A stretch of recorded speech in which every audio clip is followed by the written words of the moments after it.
Torej, kaj pričakujete danes od same seje? Da bo tokrat malim delničarjem vendarle uspelo dobiti možnost sodelovanja pri upravljanju družbe, sploh v tako problematični situaciji, kot smo temu priča v primeru Istrabenza, bi bilo to dobro došlo. To je seveda velika odgovornost, ampak pripravljeni smo jo sprejeti in upamo, da bo to skupščina tudi podprla tokrat.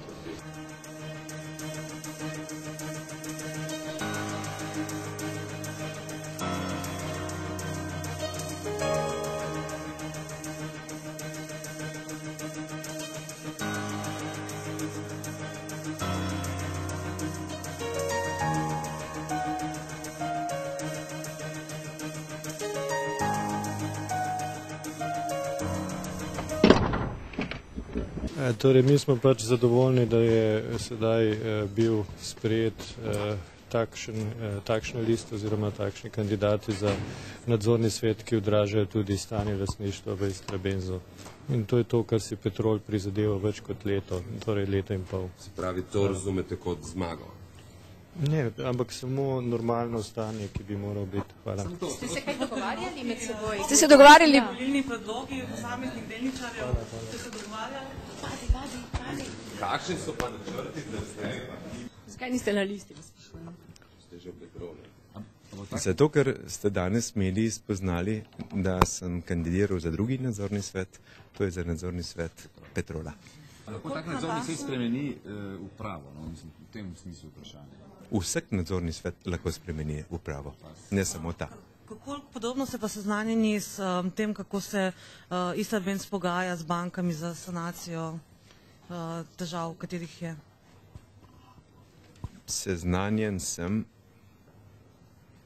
ne v celoti, seveda je pa številne banke želijo imeti tudi jasno stališče večjih lastnikov, kako razrešiti nastali dolžniški problem in se obračajo na večje lastnike, tako na Petrol kot nas, kako naj se problem razrešuje. In kakšna je vaša rešitev? Rešitev predlaga vedno uprava po vseh zakonih. No, ampak kaj ste vi bankam rekli? Kako bi vi? Konverzija terjatev, reprogrami, odlogi? No, jaz mislim, da na koncu bo moralo priti do ene kombinacije različnih ukrepov, do različnih možnosti, kot se to vedno počenja, seveda do kompromisa, s katerim bodo zadovoljne tako banke upnice, kot tudi družba sama, ker na koncu seveda tisto, kar je danes pogosto napačno interpretirano, da razreševanje problema Istrabenza je razreševanje Igorja Bavčarja. To ni res. Ključno je, da se razreši problem gospodarske družbe in se iščejo načini, metode, kako se to stori. Kako razreševati problem Igorja Bavčarja je povsem drugo vprašanje. Torej ne nasprotujete konverziji terjatev v lastniške delnice?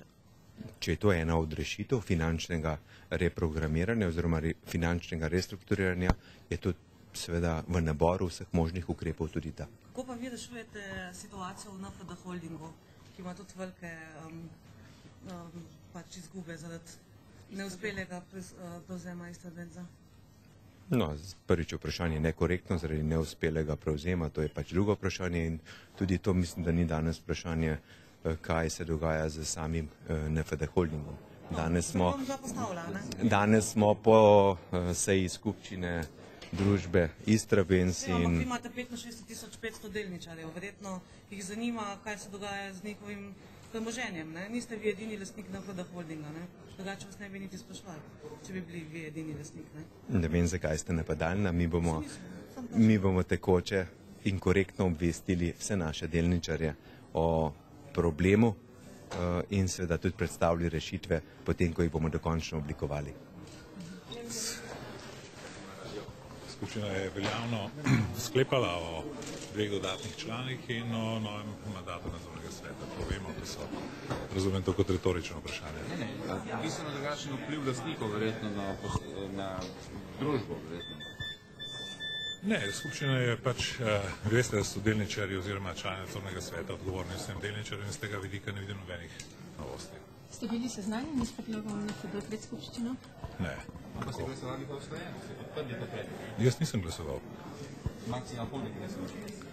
Očitno je iz glasovanja evidentno, da ga je podprlo kar 95% kapitala, kar pomeni, da razen Združenja malih delničarjev verjetno vsi. Se zglašate s tem, da bi prišel proti?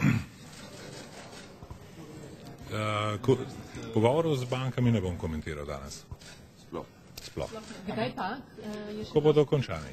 To je? To je del pogovora z bankami. Kdaj bo pripravljen predlog bank za nadzorni svet Istrabenza oziroma pač poročilo o pogovorih med bankami in vami za nadzorni svet? Ko bo končano.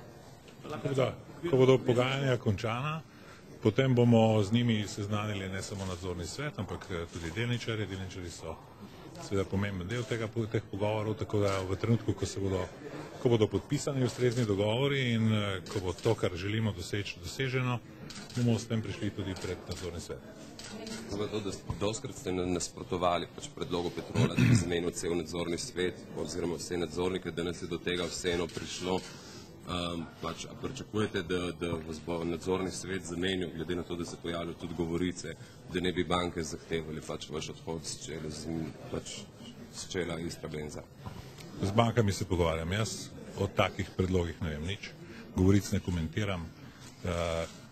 O vstopu posameznih članov v nadzorni svet in predstavnikov delničarjev odloča skupščina, ne jaz, tako da s tem v zvezi je vse jasno.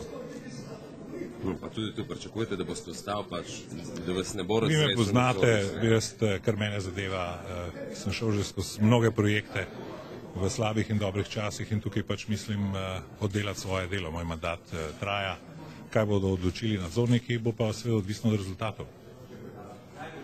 Hvala lepa. A bo skupščina, še ena skupščina pred koncem mandata? Pred koncem mandata? Ja, Čigavga mandata? Tega nadzornega sveta? Ne, po moje ne. Po moje ni nobene potrebe za to.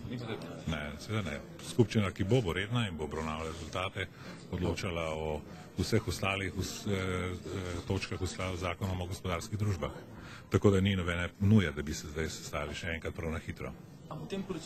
Razen, če bo seveda nadzorni svet ocenil, da je to potrebno kaj podobnega. Jaz pa pogovorov z bankami ne komentiram. Kaj pa odnose s Petrolom? Petrol še vedno vztrajajo, da nimajo podatkov o poslovanju, pač relevantnih podatkov, pravih podatkov o poslovanju Istrabenza. Delničarji Istrabenza so enakomerno obveščeni. Tudi Petrol. Kako pa komentirate napovedano izpodbojno tožbo Vseslovenskega združenja malih delničarjev? Najprej bi jo rad videl, potem jo bom pa komentiral. Hvala.